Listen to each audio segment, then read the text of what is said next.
अस्सलाम वालेकुम, welcome to Ritaj kitchen. चले किचन में ना आज मैक्रोनीस बनाते हैं। ठीक है, ये बच्चों को बहुत पसंद होती है। लहसुन अदरक को आपने ऑयल में सोते कर लेना, चिली फ्लिक्स ले लेनी है, चिकन पाउडर और 1 किलो चिकन और नमक डाल के ना थोड़ा सा आपने पानी डाल लेना और इसको आपने ना सॉफ्ट कर लेना ताकि स्पाइसी जोन से वो बर्न ना हो जाए, जल ना जाए।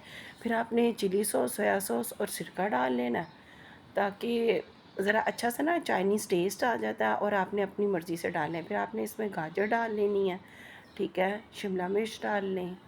मेरे चैनल को सब्सक्राइब करें, मुझे दुआओं में शामिल रखा करें। आपने इसमें सॉसेजेस डाल लेने हैं, कॉर्न डाल लेने हैं और इसको अच्छी तरह से ना मिक्स कर लेना। आपने मुझे इंस्टा पे भी फॉलो करना और टिकटॉक पे भी फॉलो करना।